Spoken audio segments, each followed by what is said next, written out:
지옥이었다.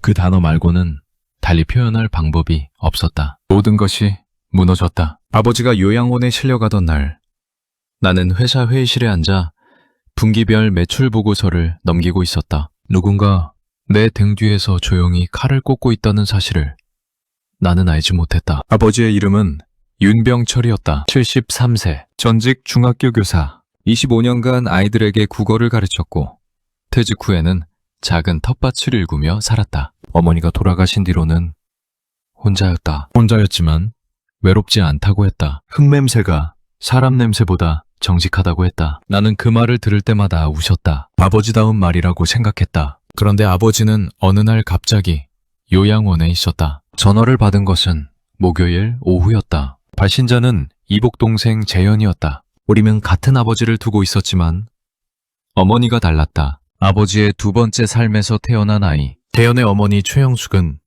아버지가 어머니를 여의고 3년 뒤에 아버지 곁으로 들어온 여자였다. 나는 그 여자를 어머니라 부른 적이 없었다. 그 여자도 내게 딸이라 부른 적이 없었다. 우리는 서로가 서로에게 없는 사람처럼 살았다. 그것이 가장 평화로운 방법이었다. 재현의 목소리는 차분했다. 지나치게 차분해서 오히려 이상했다. 아버지가 요양원에 입소하셨어. 며칠 전에. 몸이 많이 안 좋으셔서. 나는 잠시 말이 없었다. 언제부터? 한 달쯤 됐어. 형편이 갑자기 어려워져서 집에서 모시기가 힘들었거든. 한 달이었다. 아버지가 요양원에 들어가신 지 한 달이 지나도록 아무도 내게 알리지 않았다. 나는 천천히 숨을 들이쉬었다. 폐속까지 차갑게 채워지는 공기가 느껴졌다. 어디야?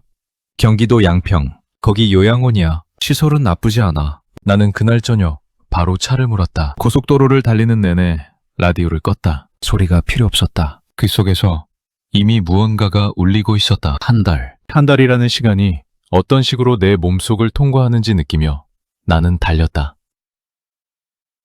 요양원은 산 중턱에 있었다. 오래된 건물이었다. 주차장에 차를 세우고 내리는 순간 소독약 냄새가 밀려왔다. 그 냄새는 병원의 냄새이면서 동시에 포기의 냄새였다. 누군가 여기서 기다리고 있다. 누군가 여기서 잊히고 있다. 그 냄새는 그런 말을 하고 있었다. 아버지는 2층 병실에 있었다. 창문 쪽 침대. 창밖으로는 마른 나무들이 보였다. 11월이었다. 잎이 다 떨어진 나무들이 뼈대처럼 서 있었다. 아버지는 내가 들어가도 고개를 돌리지 않았다. 창밖을 보고 있었다. 혹은 창밖에 아무것도 없는 곳을 보고 있었다. 아버지, 내가 불렀을 때 아버지는 천천히 고개를 돌렸다. 눈이 흐려져 있었다. 나를 알아보는데 한 박자가 걸렸다. 그 한 박자가 내 심장 어딘가에 깊이 박혔다. 수진이야?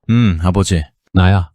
아버지의 손을 잡았다. 감상했다. 이 손으로 내 이름을 받아쓰기 공책에 써주셨던 것이, 이 손으로 내가 처음 자전거를 배울 때 안장을 잡아주셨던 것이 떠올랐다. 그 손이 이렇게 가벼웠다. 이렇게 얇았다. 왜 말 안 하셨어요? 아버지는 잠시 침묵했다. 재현이가 다 알아서 한다고 했어. 나는 그냥 이러는 말 뒤에는 아무것도 없었다. 아버지는 그 뒤를 잊지 않았다. 잊지 않아도 나는 알 것 같았다. 나는 그냥 여기 있었다. 나는 그냥 기다렸다. 나는 그냥 잊혔다. 그 모든 말들이 침묵 속에 들어있었다. 집은요? 아버지 집은 어떻게 됐어요? 아버지의 눈이 순간 흔들렸다. 팔았어. 재현이가 가슴이 내려앉았다. 아버지가 30년 넘게 살던 집이었다. 서울 마포구 공덕동 골목 안쪽. 계단을 올라가면 나오는 작은 마당이 있는 집. 내가 태어난 집. 어머니가 마지막으로 누워 계셨던 집. 그 집이 팔렸다. 얼마예요? 아버지는 대답하지 않았다. 대답을 모르는 것인지 대답을 하기 싫은 것인지 알 수 없었다. 나는 그날 밤 요양원 주차장에 차를 세워두고 1시간을 앉아 있었다. 울지는 않았다. 울 수가 없었다. 무언가 단단하고 차가운 것이 가슴 안에 들어앉아 눈물이 나오는 통로를 막고 있었다. 나는 그것이 분노인지 공포인지 슬픔인지 구별할 수 없었다. 생지옥이 따로 없었다. 집으로 돌아온 뒤 나는 아버지 명의로 된 모든 것을 확인하기 시작했다. 재산이라고 해봤자 많지 않았다. 공덕동 집 한 채와 경기도 양평의 작은 땅 하나. 어머니 기일이면 아버지가 늘 말씀하시던 것이 있었다. 거기다 묻어달라. 나중에 내가 가면 엄마 옆에. 그 땅이었다. 그 땅마저 이미 아버지 명의에서 사라져 있었다. 재현에게 전화했다. 땅까지 팔았어? 잠깐의 침묵이 있었다. 아버지가 동의하셨어. 요양원 비용이 필요했으니까. 아버지 도장은 누가 찍었어? 재현의 목소리가 약간 굳었다. 아버지가 직접 하셨어. 아버지는 손을 거의 못 쓰신다. 내가 봤어. 지난 1년 동안 근육이 많이 약해지셨다고 했잖아. 그 상태에서 서류에 직접 도장을 찍으셨다고? 재현은 대답하지 않았다. 나는 법무사 사무실에 다음날 아침 일찍 전화를 했다. 부동산 등기부 등본을 떼어봤다. 공덕동 집은 이미 6개월 전에 매매가 완료되어 있었다. 매수자는 낯선 이름이었다. 양평 땅은 그로부터 2달 뒤에 역시 다른 사람 명의로 넘어가 있었다. 거래 금액을 보는 순간 손이 떨렸다. 합산하면 3억 4천만 원이 넘었다. 그 돈이 어디로 갔는지 나는 알 수 없었다. 아버지 통장을 확인할 방법이 없었다. 나는 아버지의 법정 대리인이 아니었다. 아버지의 대리인은 재현이었다. 재현의 어머니 최영숙이 서류를 꾸며 아버지의 법적 보호자가 되어 있었다.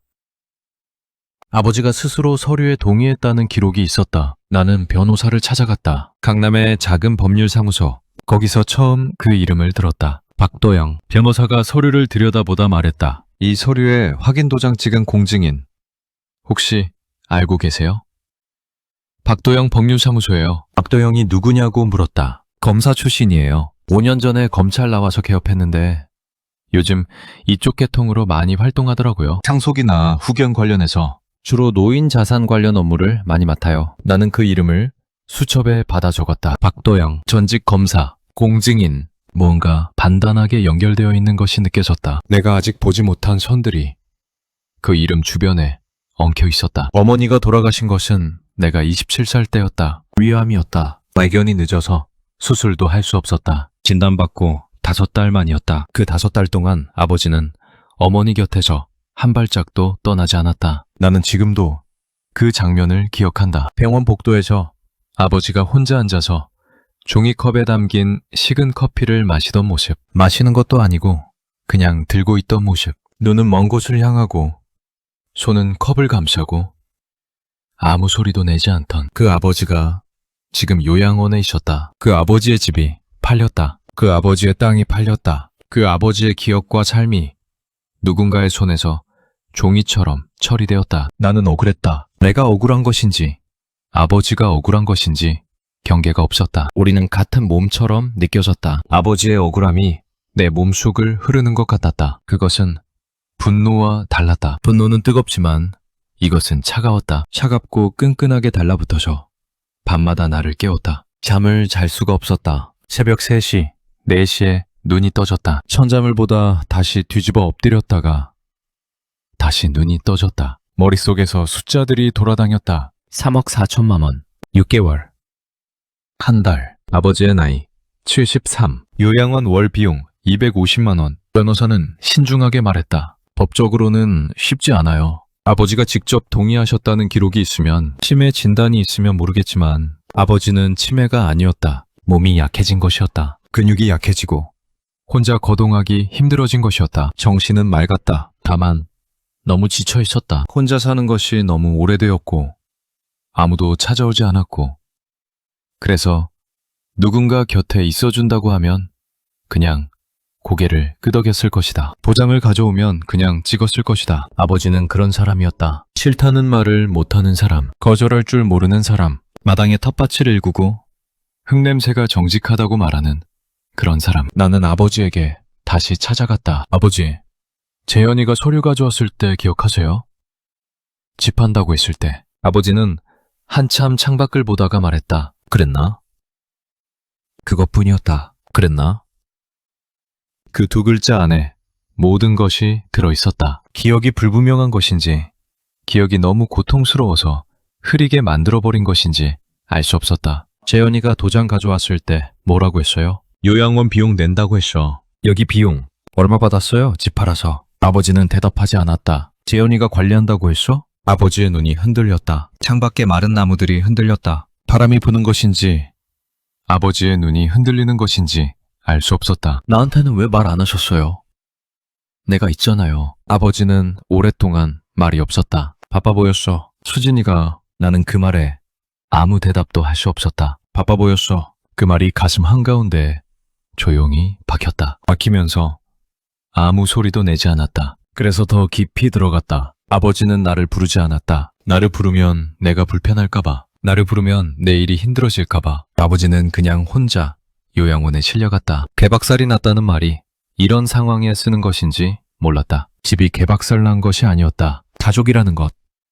내가 믿었던 어떤 구조물이 보이지 않는 곳에서 이미 오래전에 무너져 있었다는 사실이 개박살이었다. 전 재산이 날아간 것이 개박살이 아니었다. 아버지가 재산을 잃는 동안 나는 아무것도 몰랐다는 사실이, 아버지가 혼자 그 시간을 견뎌냈다는 사실이 나를 부수고 있었다. 그로부터 사흘 뒤에 재현에게서 다시 연락이 왔다. 변호사 선임한다고 들었어. 잘 생각해봐. 아버지도 원하지 않으실 거야. 나는 잠시 말이 없었다. 아버지한테 직접 물어봤어? 재현은 대답하지 않았다. 아버지가 원하시는지 안 원하시는지 내가 직접 물어볼게. 나는 전화를 끊었다. 그날 밤 나는 오래된 사진첩을 꺼냈다. 아버지와 내가 나온 사진들. 내가 초등학교 입학하던 날 아버지가 내 가방을 어깨에 올려주던 사진. 운동회 날 달리기에서 3등을 하고 울고 있는 나를 안아주던 사진. 아버지는 그때 웃고 있었다. 내가 3등을 해서가 아니라 그냥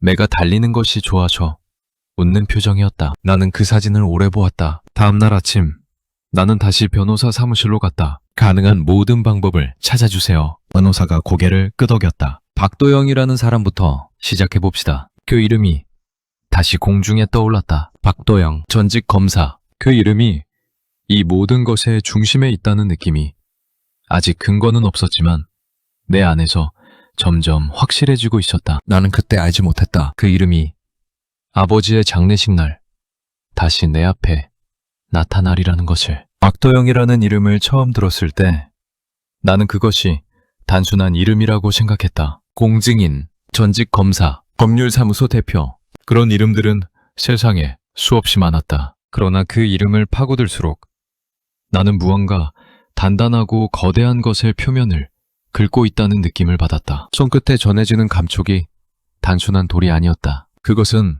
오랫동안 공들여 쌓아 올린 벽이었다. 변호사 이민주는 30대 후반의 남자였다. 말이 많지 않았고 서류를 볼 때는 눈이 달라졌다. 처음 만났을 때 나는 그를 믿지 않았다. 세상의 모든 변호사가 그렇듯 그는 일을 하는 사람이었고 나는 돈을 내는 사람이었다. 그러나 박도영의 이름이 나온 순간부터 이민준의 태도가 미묘하게 변했다. 서류를 조금 더 천천히 들여다보았다. 손가락으로 특정 부분을 짚으며 오래 생각했다. 이 공증, 날짜가 이상해요. 무엇이 이상하냐고 물었다. 아버지분이 요양원에 입소하신 날짜가 언제예요? 4월 12일이라고 들어서요. 그런데 이 서류 공증 날짜가 4월 10일이에요. 입소 하루 전이에요. 나는 그 말의 의미를 천천히 이해했다. 아버지가 요양원에 들어가시기 전날 이미 서류가 준비되어 있었다는 거예요? 이민주는 대답 대신 서류를 내 쪽으로 밀었다. 날짜를 직접 보라는 뜻이었다. 나는 보았다. 2023년 4월 10일. 인쇄된 숫자들이 선명했다. 박도영 법률사무소에 직인이 찍혀 있었다. 이게 무슨 의미인지 아세요? 이민준이 조심스럽게 물었다. 모든 것이 미리 계획되어 있었다는 거겠죠. 그는 고개를 끄덕였다. 집을 팔기로 결정이 된 것, 공증인을 섭외한 것, 서류를 준비한 것, 이 모든 것이 아버지분이 요양원에 들어가시기 이전부터 진행되고 있었어요. 아버지분이 입소하신 직후에 도장을 찍으셨다고 하지만 서류 자체는 이미 전날 완성되어 있었던 거예요. 나는 잠시 눈을 감았다. 재현이는 아버지가 요양원에 가시기 전부터 이걸 준비했던 거네요. 재현 혼자였는지는 아직 확인이 필요해요. 그런데 박도영이 이 공증을 직접 맡았다는 게 좀 특이해요. 보통 이런 노인 재산 관련 공증은 동네 공증사무소에서 하거든요. 굳이 전직 검사 출신 대형 법률사무소를 쓸 이유가 없어요. 비용도 더 들고. 그렇다면 왜 박도영이었을까? 이민주는 그 질문에 바로 대답하지 않았다. 창밖을 잠깐 보았다가 다시 서류로 시선을 내렸다. 박도영 씨,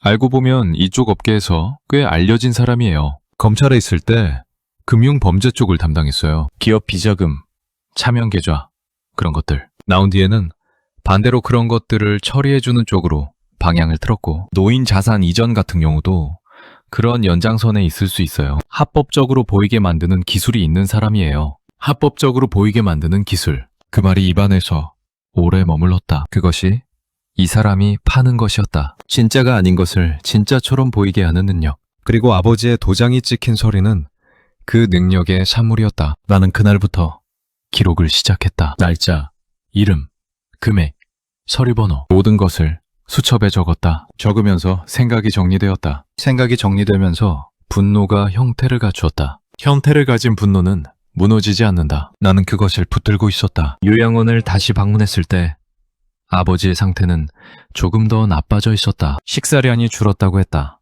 요양사가 걱정스러운 표정으로 말했다. 드시려고는 하시는데 금방 놓으세요. 의욕이 없으신 것 같아요. 나는 아버지 침대 옆에 앉아서 귤을 까드렸다. 아버지가 좋아하시는 것이었다. 아버지는 한 조각을 받아서 천천히 씹으셨다. 창밖으로 겨울 햇살이 가늘게 들어오고 있었다. 아버지, 재현이 연락해요? 이따금. 무슨 말이에요? 잘 있냐고. 그것뿐이에요? 아버지는 귤을 씹으며 고개를 끄덕이셨다. 아버지, 저 지금 알아보고 있어요. 집이랑 땅 어떻게 된 건지. 아버지의 손이 이불 위에서 미세하게 움직였다. 그냥 두면 안 돼요. 수진아, 아버지가 내 이름을 부르셨다. 목소리가 낮았다. 그 목소리 안에 무언가가 있었다. 경고인지 부탁인지 두려움인지. 다치지 마. 나는 잠시 말이 없었다. 다칠 것 같아요? 아버지는 대답하지 않으셨다. 그러나 그 침묵이 대답이었다. 아버지는 알고 있었다. 자신을 이 자리에 데려다 놓은 것이 단순히 돈 욕심이나 가족 간의 갈등이 아니라는 것을, 그 너머에 더 큰 무언가가 있다는 것을. 나는 아버지의 손을 잡았다. 말을 하지 않았다. 말보다 먼저 손이 대답해야 하는 순간이었다. 재현의 어머니 최영숙을 처음 마주한 것은 그로부터 2주 뒤였다. 장소는 예상치 못한 곳이었다. 아버지 요양원 앞 주차장. 그녀는 차에서 내리다가 나를 보았다. 나도 그녀를 보았다. 서로 한 박자 멈추었다. 최영숙은 60대 초반이었다. 잘 차려입은 여자였다. 머리카락이 단정했고 코트가 비쌌다. 그러나 눈이 불안했다. 눈의 불안함을 코트와 머리카락이 가릴 수는 없었다. 왔어요? 그녀가 먼저 말했다. 네. 아버지 많이 안 좋으시지? 그 말투가 이상했다. 안쓰럽다는 뉘앙스인데 안쓰러움이 진짜가 아닌 것 같았다. 연습된 것 같았다. 저 여쭤볼 게 있어요. 그녀의 눈이 잠깐 좁아졌다. 집이랑 땅 판 돈이 어디 있어요? 그녀는 잠시 시선을 돌렸다가 다시 나를 보았다. 요양원 비용으로 쓰고 있잖아요. 3억 4천이 다 요양원 비용이에요? 그녀의 목에 힘이 들어갔다. 관리 비용도 있고 그동안 들어간 것도 있고. 관리 비용이요? 변호사 비용, 서류 비용, 여러 가지. 나는 그 여자의 눈을 똑바로 보았다. 영수증 있어요? 그녀의 표정이 굳었다. 무슨 영수증이요? 3억 넘는 돈이 어디에 어떻게 쓰였는지 그게 궁금한 거예요. 영수증이든 이체 내역이든 확인할 수 있는 거 보여주세요. 최영숙은 잠시 아무 말도 하지 않았다. 그러다가 아주 낮은 목소리로 말했다. 소송이라도 하려고? 그건 두고 보면 알겠죠. 그녀는 더 이상 말하지 않았다. 주차장을 가로질러 요양원 안으로 들어갔다. 뒷모습이 빳빳했다. 그러나 걸음이 약간 빨랐다. 서두르는 사람의 걸음이었다. 나는 그녀가 사라진 자리를 한동안 보았다. 무언가가 움직이기 시작하고 있었다. 이민준에게 연락이 온 것은 그 주 금요일이었다. 수진 씨, 박도영 씨 관련해서 좀 찾아봤는데요. 흥미로운 게 있어요. 사무실로 바로 갔다. 이민준은 프린트물을 여러 장 꺼냈다. 신문 기사들이었다. 오래된 것도 있었고 최근 것도 있었다. 이 사람이 검찰에 있을 때 2014년에서 2016년 사이에 특수부에 있었어요. 그때 맡았던 사건 중에 경기도 일대 부동산 개발 비리 사건이 있었어요. 대규모였어요. 개발 허가를 미끼로 지자체 공무원들이 건설업자들한테 뒷돈 받은 사건. 그게 이것과 무슨 관련이에요? 이민주는 다른 서류를 꺼냈다. 그 사건, 결국 주요 인물들이 불기소로 끝났어요. 박도영이 담당 검사였는데 당시에 내부에서 이상하다는 말이 있었어요. 증거가 충분한데 왜 기소를 안 했냐고. 그런데 별다른 문제 제기 없이 넘어갔고 박도영은 그 이후 승진했다가 2년 뒤에 사직하고 개업했어요. 나는 서류를 들여다보았다. 그 불기소된 인물들 중에 이민준이 손가락으로 이름 하나를 짚었다. 정재욱, 건설업자. 현재는 경기도 일대에서 요양원 사업하고 있어요. 나는 고개를 들었다. 아버지 계신 요양원. 이민준이 고개를 끄덕였다. 정재욱 씨가 운영하는 법인 소속이에요. 방이 조용해졌다. 창밖에서 바람 소리가 들렸다. 나는 그 소리를 들으면서 생각의 선들을 이었다. 박도영이 정재욱의 사건을 묻어주었다. 정재욱은 요양원을 운영한다. 재현과 최영숙은 아버지를 그 요양원에 보냈다. 박도영이 아버지 재산 이전 공짐을 맡았다. 이것은 우연이 아니었다. 이것은 처음부터 연결된 무언가였다. 재현이가 어떻게 박도영을 알게 됐을까요? 이민준이 조용히 말했다. 그게 지금 가장 중요한 질문이에요. 나는 재현을 처음 만난 날을 떠올렸다. 내가 12살이던 해 아버지가 우리 집에 재현을 데려왔던 날. 재현은 6살이었다. 조그마한 아이가 문 앞에 서서 나를 올려다보았다. 눈이 컸다. 두려워하는 눈이었다. 나는 그 눈이 밉지 않았다. 이 아이의 잘못이 아니라는 것을 12살의 나도 알았다. 그러나 그 아이가 있다는 사실이, 아버지가 다른 삶을 살았다는 사실이 나를 무겁게 눌렀다. 그 아이가 지금 이것을 했다. 나는 그 생각이 믿기지 않으면서도 믿어지는 이중의 감각 속에 있었다. 재현이 나쁜 사람이라는 것이 믿기지 않았다. 그러나 재현이 이것을 했다는 증거들이 믿어졌다. 그 두 가지가 동시에 사실일 수 있다는 것이 인간이라는 것의 무서움이었다. 최영숙이 이것을 주도했다고 생각해요. 이민준은 잠시 생각했다. 재현 씨가 성인이 된 뒤로 최영숙 씨와의 관계가 좀 멀어졌다는 이야기가 있어요. 재현 씨 주변 지인들한테 간접적으로 알아봤는데 재현 씨가 사업을 했다가 크게 망했다고 하더라고요. 2021년에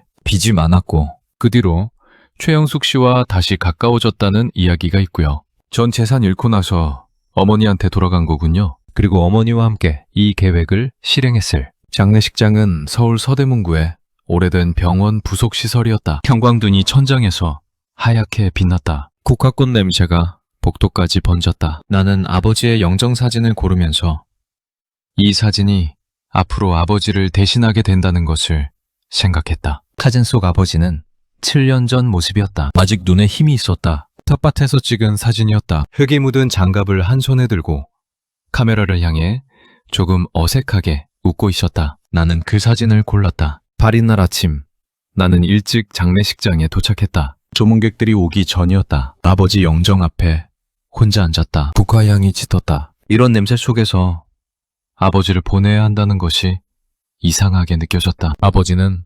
흙냄새를 좋아하셨다. 꽃냄새보다 흙냄새, 정직한 냄새라고 하셨다. 아버지, 미안해요. 소리내지 않고 말했다. 입술만 움직였다. 더 일찍 왔어야 했는데, 더 자주 전화했어야 했는데, 바빠 보였다고 하셨죠? 그 말이 아직도 여기 있어요. 영정사진 속 아버지는 웃고 있었다. 그 웃음이 지금 내게 무슨 말을 하는지 나는 알 수 없었다. 괜찮다는 것인지 괜찮지 않다는 것인지. 오전 10시부터 조문객이 오기 시작했다. 아버지의 옛 복료교사들, 이웃들, 아버지가 가르쳤던 제자 몇 명. 그들은 아버지를 기억하는 방식이 각자 달랐다. 어떤 사람은 아버지의 목소리를 기억했고, 어떤 사람은 아버지의 글씨를 기억했고, 어떤 사람은 아버지가 야단치던 방식을 기억했다. 그 기억들이 모여서 아버지라는 사람을 이루었다. 나는 그 이야기들을 들으면서 내가 몰랐던 아버지의 부분들을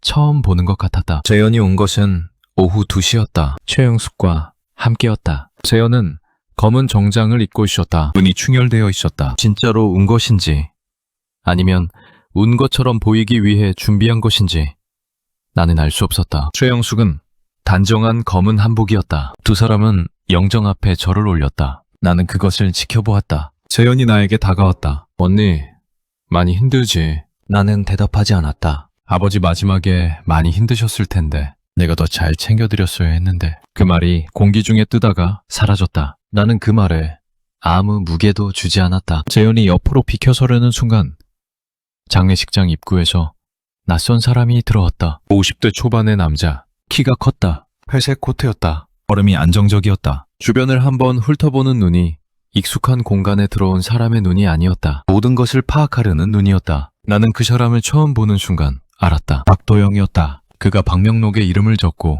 영정 앞에 절을 올렸다. 조화도 없었고 부조금 봉투도 보이지 않았다. 그냥 왔다. 이름만 남기고 왜 왔는지를 말하지 않아도 알 것이라는 듯이. 그는 영정 앞에서 몸을 일으키더니 주변을 한 번 더 둘러보았다. 그러다 나와 눈이 마주쳤다. 그는 잠시 시선을 유지했다. 피하지 않았다. 나도 피하지 않았다. 그가 먼저 내 쪽으로 걸어왔다. 윤수진 씨죠? 목소리가 낮고 부드러웠다. 오랫동안 갈아서 만든 칼날 같은 부드러움이었다. 네. 조의를 표합니다. 감사합니다. 그 말들이 오갔다. 그러나 그것은 대화가 아니었다. 우리는 서로를 보고 있었다. 그가 말했다. 힘든 시간이 많으셨을 것 같아요. 아버님, 마지막이 쉽지 않으셨을 테니까. 나는 그 말을 들으면서 무언가를 느꼈다. 이 사람은 지금 확인하러 온 것이었다. 내가 얼마나 알고 있는지, 내가 어디까지 와 있는지, 내가 무너져 있는지, 아니면 아직 서 있는지. 아버지가 힘드셨던 이유를 저도 이제는 알아요. 내가 말했다. 그의 눈이 미세하게 좁아졌다. 그래요? 네. 많이 알게 됐어요. 2022년 11월부터 2023년 4월까지 어떤 일이 있었는지, 서류들이 어떻게 만들어졌는지, 공증이 어떻게 진행됐는지. 그는 표정을 바꾸지 않았다. 그러나 코트 안에서 손이 움직이는 것이 보였다. 법적으로는 문제없는 절차였어요. 제가 알기론 그렇지 않아요. 그는 잠시 나를 보았다. 장례식장 특유의 낮은 음악이 배경에 깔려 있었다. 국화 냄새가 우리 사이에 있었다. 윤수진 씨, 오늘은 아버님 보내드리는 날이에요. 이런 자리에서 이런 이야기는, 이런 자리를 선택해서 오신 분은 저희 쪽이 아니잖아요. 그의 입이 잠깐 멈추었다. 나는 그것을 보았다. 그 멈춤을. 그가 처음으로 예상하지 못한 것에 부딪힌 순간이었다. 그는 내가 무너져 있을 것이라 생각하고 왔을 것이다. 아버지를 잃은 딸, 슬픔에 잠긴 딸, 그런 딸 앞에서 위로의 말을 건네며 내가 어디까지 알고 있는지 확인하고 돌아가려 했을 것이다. 그러나 나는 무너지지 않았다. 그가 낮은 목소리로 말했다. 어떤 것을 알고 계신 건지 모르겠지만 오해가 있을 수 있어요. 오해인지 아닌지는 곧 밝혀지겠죠? 그는 나를 한 번 더 보았다. 그러고는 고개를 약간 숙이며 말했다. 삼가 고인의 명복을 빕니다. 그리고 돌아서서 장례식장을 나갔다. 나는 그의 뒷모습을 보았다. 회색 코트가 문을 통과하고 사라졌다. 나는 아직 숨을 고르지 않았다는 것을 그제야 알았다. 가슴이 빠르게 뛰고 있었다. 그러나 손은 떨리지 않았다. 그날 밤 이민준에게 전화했다. 왔었어요. 어떻던가요? 확인하러 온 거였어요. 내가 얼마나 알고 있는지. 이민준이 잠시 침묵했다. 그러면 이제 그쪽에서도 움직이기 시작할 거예요. 알아요. 그래서 전화했어요. 우리도 빨리 움직여야 해요. 수진 씨, 저 오늘 낮에 중요한 걸 받았어요. 박도영 씨 관련 사건 피해자가 한 명 더 나왔어요. 이번엔 직접 연락이 왔어요. 75세 여성분인데 아드님이 연락을 했어요. 상황이 아버님 케이스랑 거의 똑같아요. 후견인 지정, 부동산 이전, 공증, 박도영. 나는 그 말을 들으면서 무언가가 단단해지는 것을 느꼈다. 연결할 수 있어요? 이미 만나기로 했어요. 이번 주 목요일에. 목요일, 아버지 발인 이틀 뒤였다. 갈게요.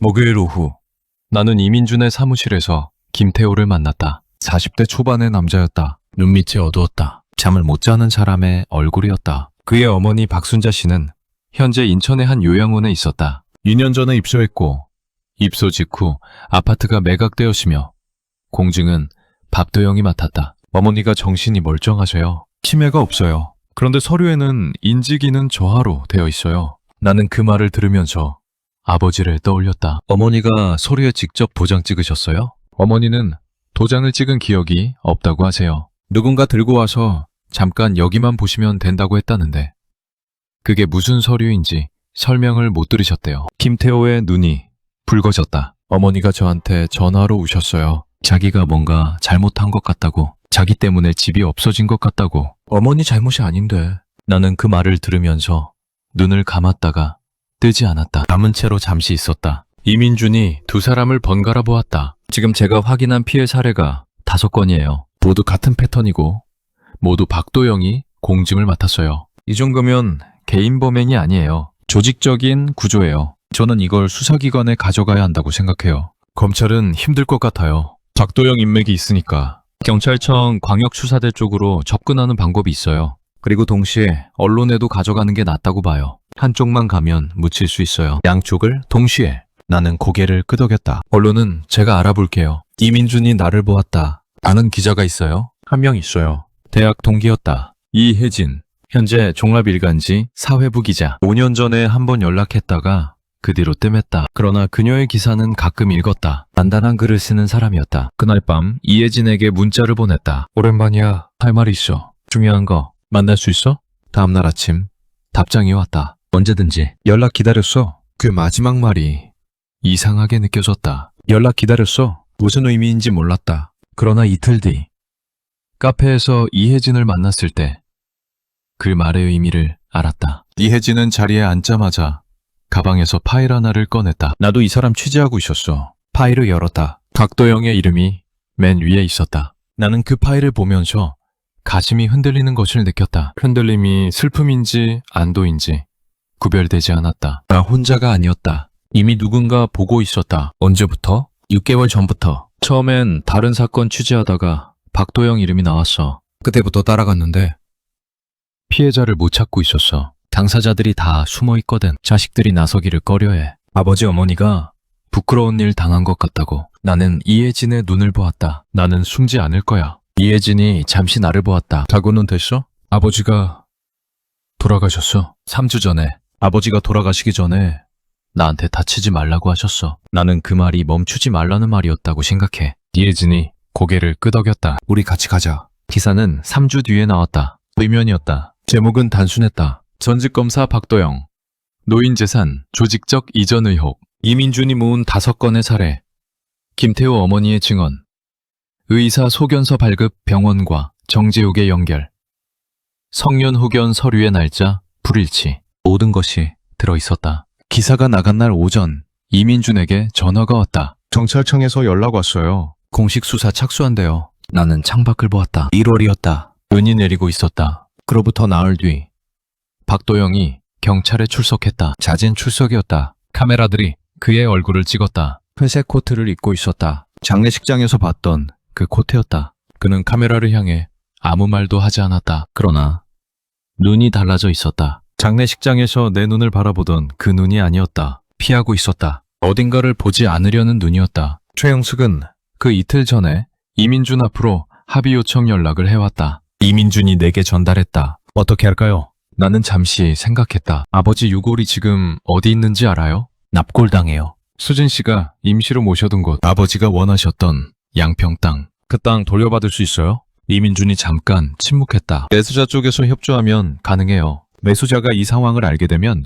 자진 반환할 수도 있고 소송으로 가도 무효 가능성이 높아요. 공증 자체가 무효화되면 거래도 소급해서 무효가 될 수 있으니까. 그러면 합의보다 그게 먼저예요. 나는 아버지를 양평 땅에 모시고 싶었다. 어머니 옆에 아버지가 원하셨던 그곳에. 그것이 먼저였다. 돈이 먼저가 아니었다. 아버지가 원하셨던 자리가 먼저였다. 그 이후의 일들은 빠르게 진행되었다. 수사가 시작되자 구조물이 흔들리기 시작했다. 정재욱이 경찰 조사를 받았다. 의료법인 소속 의사 2명이 허위 소견서 발급 혐의로 입건되었다. 재현은 변호사를 선임했고 최영숙은 잠적했다가 사흘 만에 나타났다. 그녀는 재현의 단독 범행이라고 말했다. 재현은 어머니의 지시를 따랐을 뿐이라고 말했다. 그들은 마지막까지 서로를 향해 손가락을 겨누었다. 나는 그것을 보면서 슬프지 않았다. 이미 슬픔의 자리가 지나간 것 같았다. 그 자리에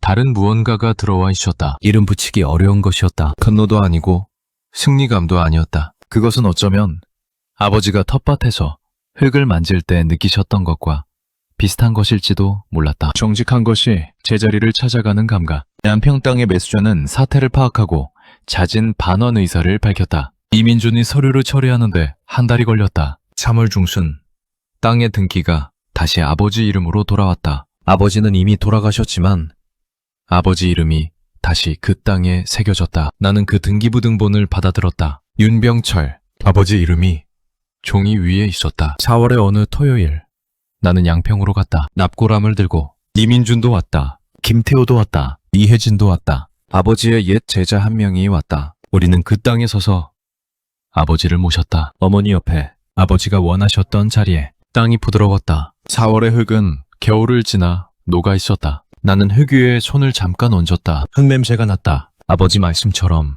정직한 냄새가. 나는 오래 그 자리에 있었다. 바람이 왔다가 갔다. 새소리가 들렸다. 아직 잎이 나지 않은 나무들이 가지를 벌리고 있었다. 곧 잎이 날 것이었다. 봄이었다. 박도영은 그해 7월에 구속되었다. 노인 재산 편취 혐의, 허위 공증 혐의, 특정경제범죄 가중처벌법상 사기 혐의. 재현은 집행유예를 받았다. 최영숙은 1년 6개월을 선고받았다. 정재욱은 별도 사건으로 재판이 진행 중이었다. 이혜진의 연속 기사는 그해 언론상을 받았다. 시상식에서 이혜진은 피해자 가족들에게 감사를 전했다. 카메라가 객석의 나를 비추었다. 나는 카메라를 보지 않았다. 무대 뒤 어딘가를 보고 있었다. 아버지를 생각하고 있었다. 아버지가 텃밭에서 일하시던 모습을, 장갑을 들고 어색하게 웃으시던 사진을, 요양원 창밖을 보시던 눈에 내 손을 잡으시던 얇은 손을, 나는 그 손을 충분히 잡지 못했다. 그러나 아버지가 원하셨던 자리에 아버지를 모셨다. 그것으로는 부족했다. 그것은 충분하지 않았다. 그러나 내가 할 수 있는 것은 그것이었다. 내가 해야 하는 것도 그것이었다. 시상식이 끝나고 밖으로 나왔다. 7월의 밤이었다. 공기가 따뜻했다. 나는 주차장으로 가지 않고 잠시 건물 앞에 서 있었다. 휴대폰을 꺼내 아버지 사진을 열었다. 텃밭 사진. 흙 묻은 장갑을 들고 어색하게 웃는 사진. 아버지, 됐어요. 소리내지 않고 말했다. 아버지가 원하셨던 자리에 계세요. 아버지 이름이 그 땅에 있어요. 아버지가 없어진 게 아니에요. 간바람이 불었다. 나는 사진 속 아버지의 눈을 오래 보았다. 그 눈이 무언가를 말하고 있는 것 같았다. 무슨 말인지는 들리지 않았다. 그러나 그것이 나쁜 말은 아닐 것이라고 생각했다. 나는 휴대폰을 주머니에 넣었다. 그리고 걸어 나갔다.